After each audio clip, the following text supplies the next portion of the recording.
try to avoid capital gains tax. No, I like it. So you might just put in a custom clause, and actually I've never done this, but you might just say it's a clause where they have to give you a certain amount of days of notice before a refinance or something. But just if you have the relationship, it's just more natural to say, just stay Yeah, in contact, stay in contact. What's going on in your life? If you got a better offer, like I said, I haven't personally done it, but I know of people who said, I don't want to be paid off. I will match right. whatever the deal is. I'll even beat it.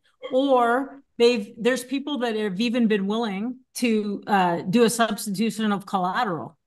Let's say you got an investor, who wants to pay off this property, but they're buying another one. They said, "Hey, can we walk the mortgage over to the new collateral? Because we're willing to let you walk the mortgage because we don't want to be paid off." You copy? Not exactly. Are you saying they sell the property and keep the mortgage and the mortgage gets attached Yeah, and the it's just collateral so gets put on another property? yeah, so an example is a property where I was owner financing. I got it for owner financing, and then I had wrapped it and owner financed to someone else. I was at 5% and I lent it out at 7%. And then in 10 years, they ended up refinancing.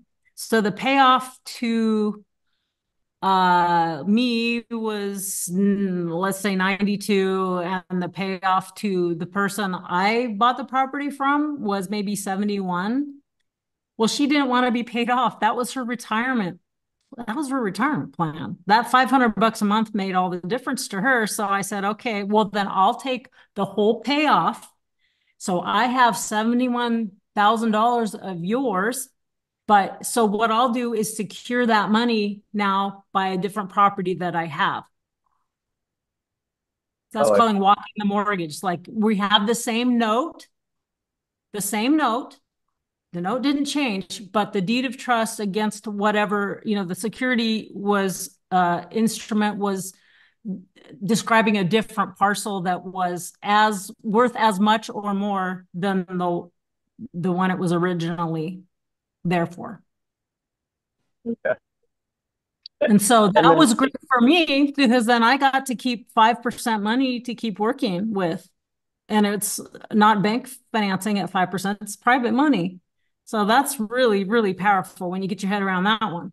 I want as much seller financing deals as I can get because that is juicy, juicy stuff. And also, I roll out of properties all the time, with owner financing, and I'm happy to do it because, okay, in that case, the interest rate's not spectacular, maybe, but I got the price I wanted. So it really is because it helped me capture more appreciation of the property by carrying the paper. So I like a combination of all things. Does that make sense? Did that answer a question? yeah, it's great. Yeah, same note, different address. Yeah, right.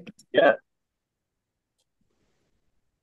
yeah. I mean, I've Well, only got so many tools in my toolbox, and this stuff is it's like a garage full. What you're talking about. yeah, garage roll. So Yeah, well, thank you. if I could just throw my 2 cents in here, Jeff brought up a really good point about the taxes, selling and then having to pay that capital gains tax. So let me just tell you what I do. I'm trying to stay away from residential so much. What I try to Mhm. look for is commercial property. And I have a Wall Street firm that if the business is involved with the commercial property and it uses it for its business, they'll do what it's called a sale leaseback. And I'm working on a deal in Ohio where the property is only worth 550, but the business itself brings in enough money where they're going to offer me $1 million on the property. So I'm going to walk away with $700,000 in my pocket if the deal goes through. And it's all in business, though. It's no residential or anything like that. But that's something to think about. The downside is they have a lease on that property for 15 years. Right. So, and the problem is you can't really do much about that. First right of refusal or anything like that. And I can only rent 20% of the property without getting approval from them for anything above that. But I mean, it's a quick way. If I do this deal, it's a quick way to me to get $500,000 in my pocket. in the business, not in my pocket personally. But that avoids what Jeff was talking about. Yeah, the capital gains. Yeah. Yeah. The only other way to do that would be to throw it into a trust. So in that case, that's another way that and is it free and clear, did you say, Jeff, your property? Actually, yes, there's no mortgage on it, but I do have it collateralized, lien in my line of credit. So I have a large line of credit with 8 properties, and that's how I buy my new purchases. But I talked to my banker, and he said that the cleanest way to do that is to do a second lien with this mortgage, this new mortgage, sell financing, and he'll just keep the first lien on it.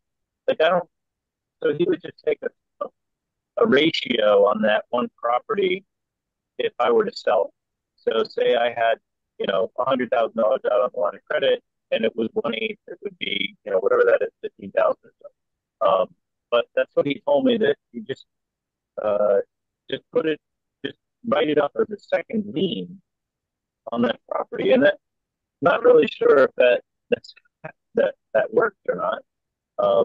Yeah, I mean, if you can't get them to release it, like maybe if you I could paid 20 grand and say, just release it, I'll pay down my line of credit by X amount, because that's the cleanest. But if you feel okay about it, you're the one that's secured, you're the one that's in second position. So it's just depending on what you're comfortable with, right? It's not really hurting the buyer, but if you could get that property free of being collateralized, you could throw it in a trust and basically, you can avoid the capital gains or defer it, until a later point. And you can also,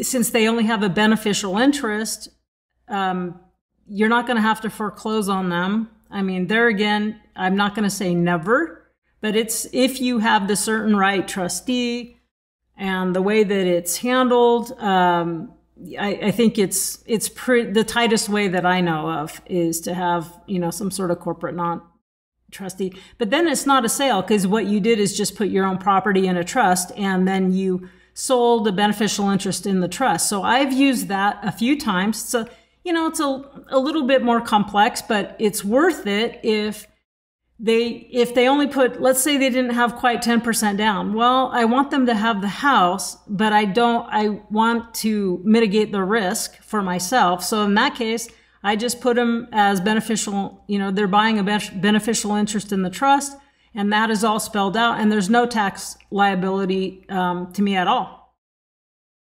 Interesting. Yeah. I need a better. Pardon? That's great. I just need a better attorney. Yeah, we're all like scrambling, and I used to do things a certain way and it worked. And now I'm a lot more careful because we have a different environment, people, and things are going to keep changing. And so it's kind of like always evolving and moving and being nimble. And we don't want to have to turn the Titanic. If we're nimble and we're small, we can just adapt. And but yeah, I would reach out to. I would find more about trust. I have one guy that I use for trust, but there's other. If there's this existing financing, bank financing in place that needs to be left there, or else the deal doesn't work, the numbers don't work, then I use only Scott Moyes, the Smart REI guy. I did a YouTube podcast with him, I don't know, a month ago.